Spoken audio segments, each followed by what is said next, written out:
So you're thinking about moving to Colorado, or maybe you just did, and let me just say it's an incredible place to live. The mountains, the sunshine, the lifestyle, it's everything people dream about. But having been born and raised here, there are a lot of things that I am more than used to, but I see people struggle with after moving here that nobody talks about. So today I'm breaking down the biggest struggles people experience after moving to Colorado, and more importantly, how to handle them like a pro. There are some very real things that catch people completely off guard after they move here, and if you're not prepared for them, your dream move can suddenly feel stressful. Let's start with the big one, altitude. Most of the Front Range sits around 5,000 feet above sea level, with many mountain towns like Vail, Aspen, and Breckenridge sitting around 8,000 to 9,000 feet. So if you're coming from sea level, your body will definitely feel it. You might experience headaches, fatigue, shortness of breath, trouble sleeping, and even mild nausea. And here's the part that catches so many people off guard. Sometimes it doesn't happen right away, but it can actually hit you days after you arrive. While your body, lungs, and heart are getting acclimated, simple activities feel harder, like walking upstairs, going for a run, or even carrying groceries. It takes people anywhere from 1 to 3 months for their body to fully acclimate. So don't be frustrated when it doesn't happen right away. Some advice: know your body and your limits. This transition tends to be easier for athletes, but if you are someone who struggles with respiratory issues or asthma, this might be a long-term struggle with the lack of oxygen here. Things that you can do to help minimize the effects are taking hydration seriously, taking it easy for 1 to 2 weeks, avoiding heavy drinking early on, and increasing physical activity gradually. Your body will adjust, but just respect the process. Another thing that I see people struggle with after moving here is Colorado's dramatic weather. And if you are unfamiliar, it isn't uncommon to experience all 4 seasons in just one day. I'm not exaggerating. It can be sunny in the morning, hailstorm by 2 p.m., and snow by dinner, or vice versa. Colorado is known for having unpredictable weather, and people who are moving here from more stable climates, such as Arizona, Florida, or Texas, can struggle with not only the unpredictability of the day-to-day weather, but the weather prediction as well. In Colorado, our weathermen really have one of the hardest jobs, and unfortunately, as best they try to get the weather right all the time, the forecast seems to change hourly. And on top of that, our 300 plus days of sunshine make it deceptive. It might be bright and beautiful, but still 28 degrees outside. And while the weather seems to move out as quickly as it moves in, our weather is anything but temperate. In early summer, you can expect afternoon thunderstorms almost every day, as well as intense hailstorms that have been known to cause extensive damage to cars and homes. Late summer and early fall tends to be our dry season, with wildfire risk that can lead to smoke and poor air quality, and winters can be really anyone's guess. The weather patterns ranging from mild and windy, sort of like our current winter, to cold and snowy with a lot of precipitation. This unpredictable weather can be an incredibly hard adjustment for many people, as you constantly have to think about how to dress for the weather, and many people opting to keep layers for all occasions ready in their cars. But you also have to think about things like weather and road conditions, even when just running errands. Not to mention, home ownership takes on a whole new meaning when you have to think about things like shoveling sidewalks, trimming trees that can break and damage your home during a windstorm, keeping up with roof maintenance and repairs after hailstorms, and ensuring that you're taking proper steps to winterize your home each winter. In addition to the weather, if you've never driven in the snow or in the mountains, Colorado might be quite the adjustment, as it will take some time getting used to. Although half the state is fairly flat, many of the destination towns and more popular areas are along the Front Range and in the mountains. New residents often underestimate how quickly road conditions can change and how steep and windy certain areas are, and the importance of good tires and all-wheel drive. In some areas, you can get away with having bad tread on a tire, but not here, and definitely not in winter. Mountain driving can be overwhelming for many, with sharp curves, exposed roadsides, and no guardrails. Not to mention crazy traffic heading into the ski resorts that can sometimes lead people to being stuck in their cars for hours.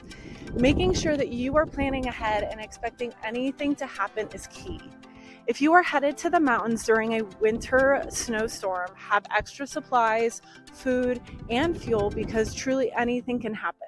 And remember, if you don't feel safe driving, staying off the roads is going to be your best bet. And if you have to make the drive, make sure you take your time and be patient. The next thing I see when people move here is that even though many people expect housing prices to be high in certain areas, what they don't expect is that other expenses in Colorado have risen too, including home and auto insurance, property taxes, HOA and metro fees, and of course, all the cool gear that you'll want when you move here. And yes, outdoor gear becomes a line item in your budget. The good news is that Colorado is one of the fastest growing income states, which means that salaries here are growing quicker than many other states in the US. With a strong job market, especially in tech, healthcare, aerospace, and energy, if you come out here with a plan, a goal, and direction, there is opportunity for you to be highly successful. But it takes intention and determination, as the job market isn't quite as vast as somewhere like California or New York. One of the biggest misconceptions people have before moving to Colorado is that all the towns feel the same. They picture mountains, ski resorts, craft breweries, and that laid-back outdoor vibe, and they assume that every city basically operates the same way. But in reality, Colorado is incredibly diverse, geographically, economically, culturally, and politically. And choosing the wrong city for your lifestyle can completely change your experience. Here's a quick rundown. If you're looking at the Denver metro area, places like downtown Denver or the suburbs, or even the tech corridors, you're getting a more urban lifestyle, corporate jobs, professional networking, and a faster pace. But just 90 minutes west into a true mountain town like Vail or Breckenridge, it's totally different. You have a very small local resident pool with a tourist-driven economy. A lot of vacation and second homes makes for higher price per square foot, seasonal traffic, smaller full-time population, and an overall slower rhythm of life. Same state, completely different day-to-day reality. Even along the Front Range, cities vary dramatically. Northern cities like Fort Collins have a strong university influence and a vibrant but laid-back culture. Meanwhile, 20 minutes south in Loveland, they have a much quieter, slow-paced feel, while just east in Windsor, you get a small town. Colorado Springs has a large military presence and feels more conservative and spread out. People assume proximity means similarity, but lifestyle shifts fast here and can take many people by surprise. Making sure that your lifestyle and values align with where you end up can mean doing a little bit of extra research on how each town here really operates and thinking about what you really want. Some things I like to ask people about is, do you want walkability in restaurants? Do you want ski in, ski out access, family-oriented suburbs, acreage and privacy, strong job market, lower elevation and mild winters? Because although you may be able to check a few of these boxes, you can't have all of these things here in one place. That's why it's so important to understand that not just the state, but the specific city, neighborhood, and even subdivision that you're considering can feel completely different. Another thing I notice is that friends don't come just flocking in.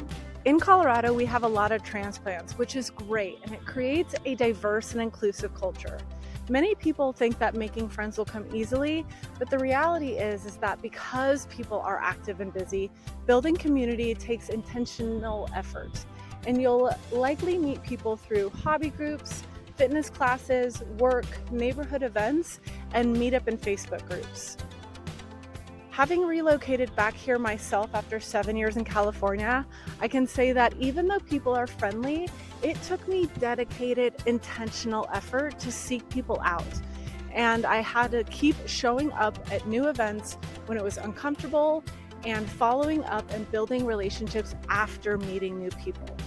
It took some time, but I now have some of the most meaningful relationships I have ever had. But it wasn't without deliberate effort of showing up and cultivating connections with new people. So if I can do it, so can you, but just know that friendships won't just fall into your lap. Those are the things that I consistently see that people experience after moving to Colorado that nobody warns you about. But once you acclimate to the altitude, the weather, the mountain views, and the lifestyle, it's hard to imagine living anywhere else.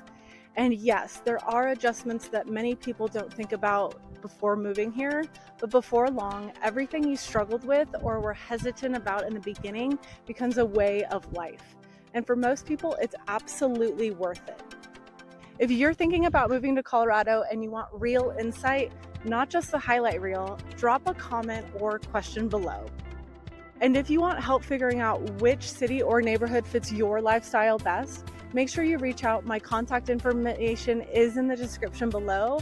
I'd love to help you make your transition to Colorado smooth and as simple as possible.